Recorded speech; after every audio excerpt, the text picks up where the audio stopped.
But also, a few weeks ago, I told him that he should spend just as much attention on the post-election period.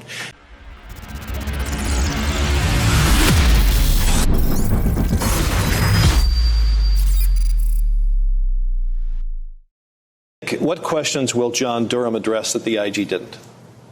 Well, Durham is looking at the whole waterfront. He is looking at the issue of how it got started.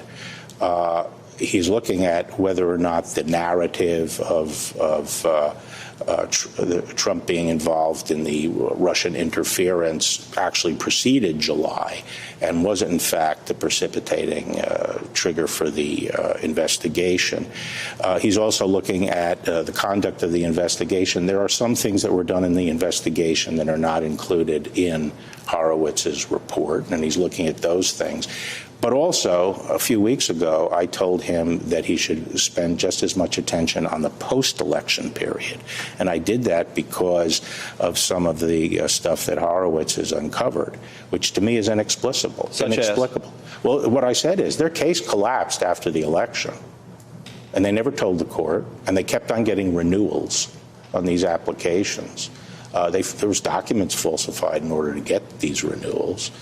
There was all kinds of withholding of information from the court. And the question really is, what was the agenda after the election that kept them pressing ahead after their case collapsed? This is the President of the United States. You, of course, went to 3 countries with him. Why did you have to do that? And some people have said, well, this is clearly Bill Barr's in charge of the investigation. Well, the presentation of that in the media has been silly.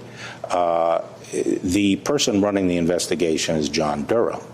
But this is a very unusual circumstance where we are going to foreign governments and asking them to assist and cooperate, including, some of their sensitive materials and personnel. And a U.S. attorney doesn't show up on the doorstep in some of these countries like London and say, hey, I want to talk to your intelligence people and so forth. All the regularities were followed.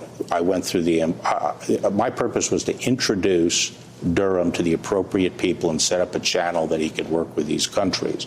At the request of the country, I went through the ambassadors of each country, and the governments wanted to initially talk to me to find out, what is this about? What are the ground rules? Is this going to be a criminal case? Are you going to, do a public report?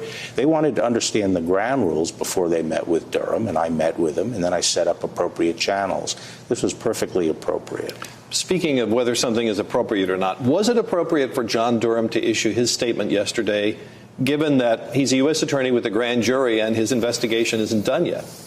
I think it was definitely appropriate because I think it was necessary to avoid public confusion. I think it was sort of being reported by the press that the issue of predication was sort of done and over, even though it was a very limited look at that issue by the IG, given the narrowness of his, of the evidence available to him. And I think it was important for people to understand that Durham's work was not being preempted. And that Durham was doing something different, and he explains what he's doing different, and that there are areas of disagreement. I think it was perfectly appropriate so the public understood the relationship between the two exercises.